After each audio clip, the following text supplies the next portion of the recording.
सुरक्षा के लिए। मैं अगर यहाँ आया हूँ प्रधानमंत्री नरेंद्र मोदी जी के दूत के रूप में आया।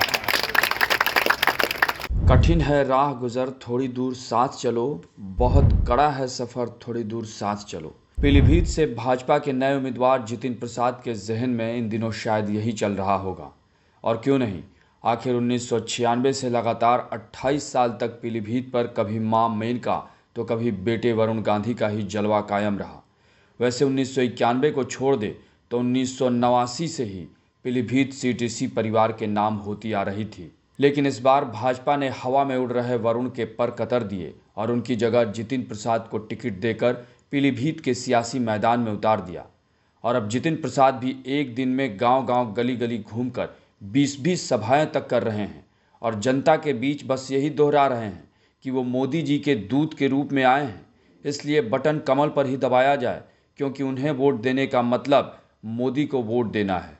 और असली गर्व सम्मान की बात तो ये है कि मैं अगर यहाँ आया हूँ तो प्रधानमंत्री नरेंद्र मोदी जी के दूत के रूप में आया। 19 तारीख को कमल के फूल पे बटन दबेगा। वैसे जितिन प्रसाद कोई पहले उम्मीदवार नहीं जो मोदी के दूत के नाम पर वोट मांग रहे हैं। बीते 10 सालों में पता नहीं कोई मोदी का दूत बनकर तो कोई मोदी का हनुमान बनकर वोट मांग रहा है और जीत भी रहा है। चुनाव प्रचार के दौरान जितिन प्रसाद का जोश भी देखते बन रहा है। यहाँ की जनता से वादा करते हुए वो कह रहे हैं कि लोगों से ऐसा अटूट रिश्ता बनाऊंगा कि जब भी ज़रूरत होगी वो चट्टान की तरह खड़े रहेंगे, क्योंकि वो चुनाव के बाद गायब होने वालों में से नहीं हैं। नाम जान जाऊंगा और अटूट रिश्ता बनाऊंगा इस क्षेत्र की जनता से, आप लोगों के साथ अटूट रिश्ता। और उनमें से नहीं हूं चुनाव में आए और भाषण देके चले गए और गायब हो गए। जो कहता हूं वो करता हूं।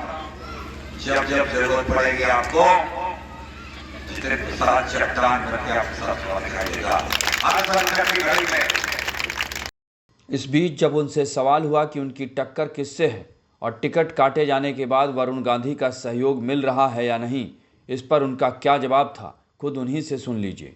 समाजवादी पार्टी ने भगवत शरण गंगवार को उतारा है, फूल बाबू बसपा से हैं। आप किससे अपना कंपटीशन, ये टक्कर देख रहे हैं चुनाव में? जब से प्रधानमंत्री मोदी जी का 10 वर्ष का कार्यकाल, इसने जो काम किया है और जन जन तक लाभ पहुंचा है, गांव तक, तो कोई नहीं है टक्कर में।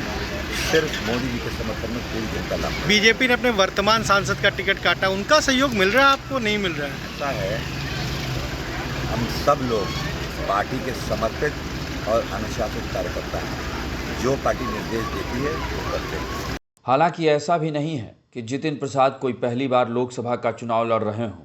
अरे भाई, वो 2004 और 2009 में 2 बार सांसद रह चुके हैं। हाँ, ये बात और है कि तब वो शाहजहांपुर और धौरहरा सीट से कांग्रेस के सांसद चुने गए और मनमोहन सरकार में केंद्रीय मंत्री भी बने। लेकिन मोदी लहर चली तो जितिन प्रसाद पहले 2014 का लोकसभा चुनाव हारे, फिर 2017 में विधानसभा का चुनाव हारे और जब 2019 का लोकसभा चुनाव हुआ तो वो भी हार गए। अब खुद सोचिए, एक तो नाम जितिन जिसका अर्थ अपराजय हो, फिर भी एक नहीं 3-3 हार हो, वो भी लगातार। ज़रा बताइए, हारने की भी एक सीमा होती है, और वो भी आज के दौर का नेता हारे और हार की वजह एक ही भाजपा हो तो फिर भाजपाई हो जाने में क्या हर्ज।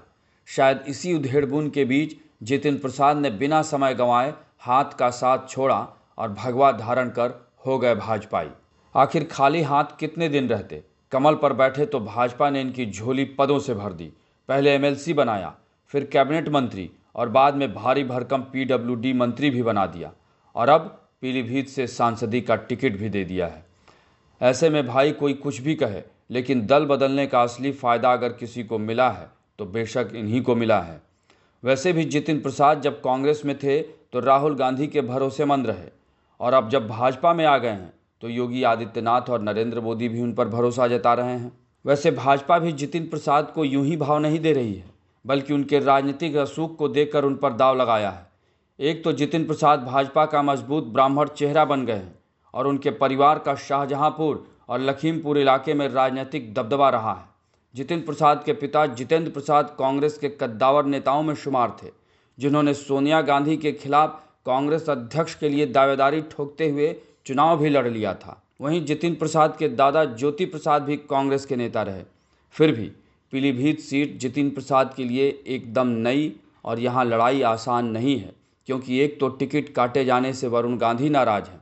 वहीं जितिन प्रसाद के सामने सपा ने कुर्मी जाति के भगवत शरण गंगवार को, जहां तक बात वोट समीकरणों की, तो यहाँ मुस्लिम लोधी के बाद कुर्मी बड़ी संख्या में मतदाता हैं और सपा ने पीडीए के तहत ही मुस्लिम कुर्मी समीकरण को देखते हुए भगवंत शरण गंगवार पर दाव लगाया है। यानी पीलीभीत में वरुण गांधी की नाराजगी कहीं पलीता न लगा दे।